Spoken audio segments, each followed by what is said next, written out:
Assalamualaikum warahmatullahi wabarakatuh. Jumpa lagi kita dalam pembelajaran tema.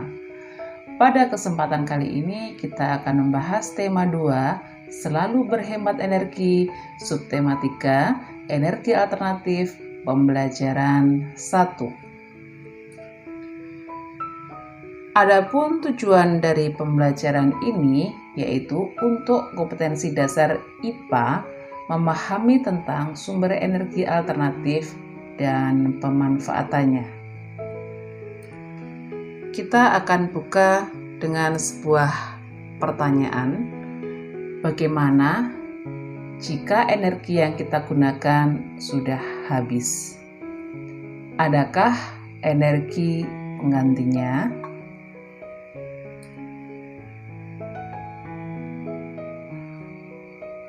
Sumber energi yang berasal dari minyak bumi dan gas merupakan sumber energi yang tidak dapat diperbarui. Sumber energi ini memiliki ketersediaan yang terbatas dan suatu saat akan habis. Manusia memerlukan sumber energi lain atau energi alternatif untuk memenuhi kebutuhannya. Sumber energi alternatif berasal dari sumber energi yang dapat diperbarui. Contohnya sinar matahari, angin, air, panas bumi, gelombang laut, dan bio. Sumber energi alternatif merupakan sumber energi yang bukan sumber energi tradisional. Sumber energi tradisional adalah sumber energi yang berasal dari minyak bumi. Kita akan mengenal satu persatu beberapa jenis sumber energi alternatif. Kita mulai dari yang pertama, yaitu matahari.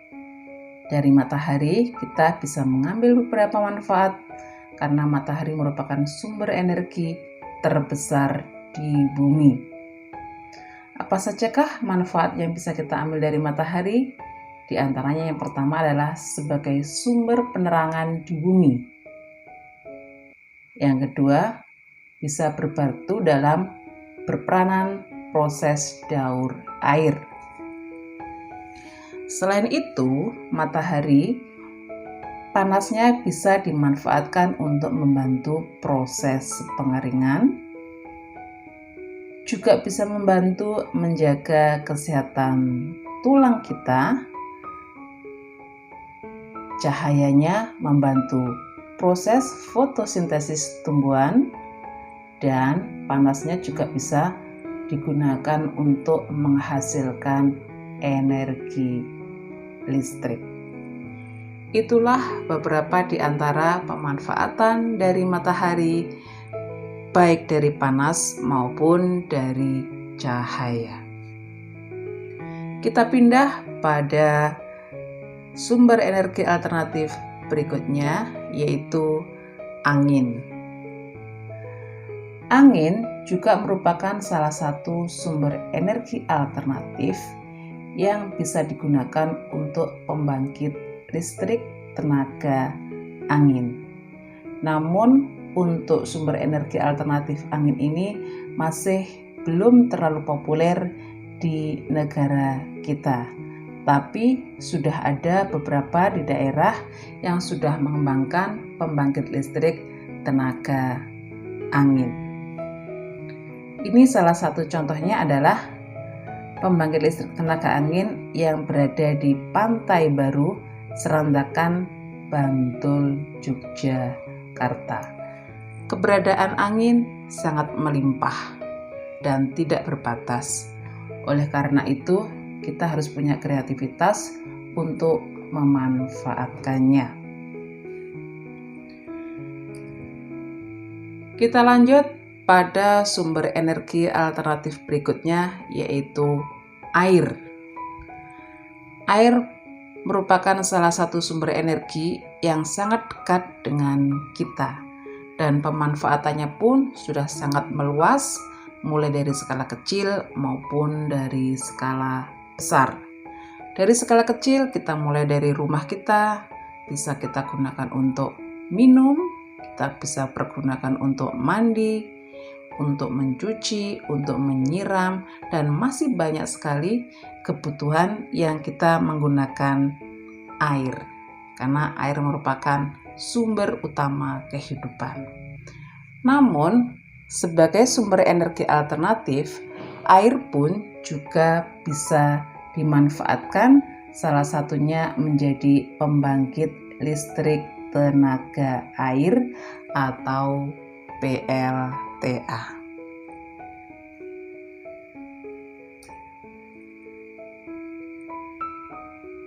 Energi alternatif berikutnya yaitu panas bumi, atau nama lainnya adalah geotermal. Tidak semua bagian di wilayah negara kita memiliki panas bumi yang seperti ini, jadi untuk pemanfaatannya pun eksplorasinya masih sangat terbatas. Jadi panas bumi yang berada di dalam perut bumi bisa dimanfaatkan untuk pembangkit listrik juga, yang bisa kita kenal dengan pembangkit listrik panas bumi atau pembangkit listrik geotermal.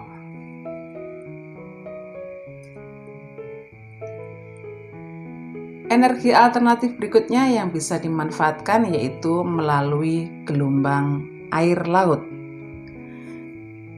Negara kita yang merupakan negara maritim, yaitu negara yang dikeliling oleh samudra dan lautan, besar potensinya untuk bisa memanfaatkan sumber energi dari gelombang air laut ini.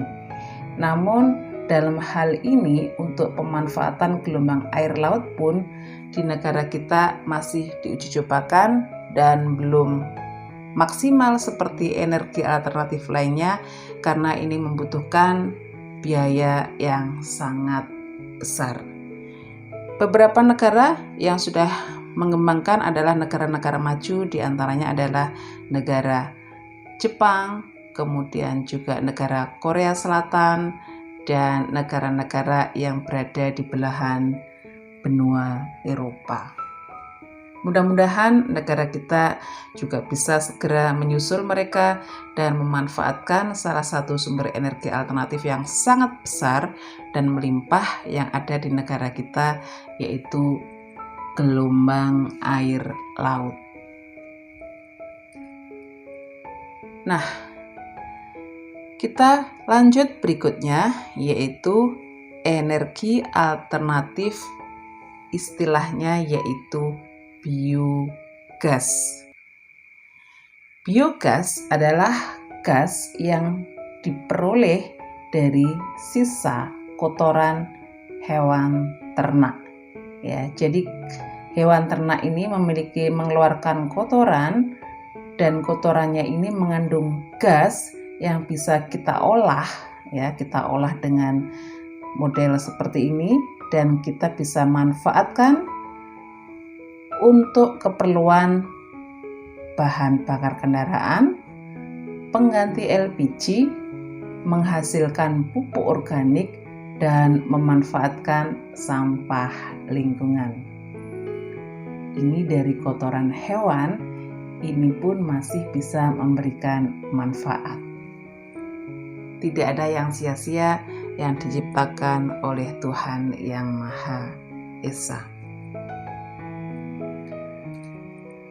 Dan yang terakhir yaitu energi alternatif dari biodiesel. Kalau biogas itu diproduksi dari sisa kotoran hewan ternak, antara lain adalah sapi ataupun kerbau. Namun kalau biodiesel itu adalah bahan bakar atau energi alternatif dari tumbuhan atau nabati. Apa sajakah tumbuhan yang bisa kita kembangkan untuk menjadi salah satu sumber energi alternatif?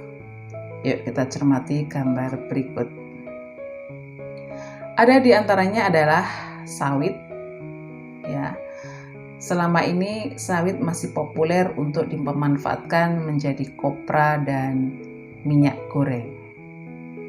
Kemudian ada jarak, ya, ini jarak, ini biji jaraknya, dan di sebelah kanan ini adalah tanaman jaraknya. Ini bisa dimanfaatkan sebagai bahan untuk minyak juga, untuk minyak rambut diantaranya. Kemudian juga ada lagi tanaman kedelai, kemudian ada rapsid, jagung, kelapa, buah nyamlung, dan kemiri Sunan.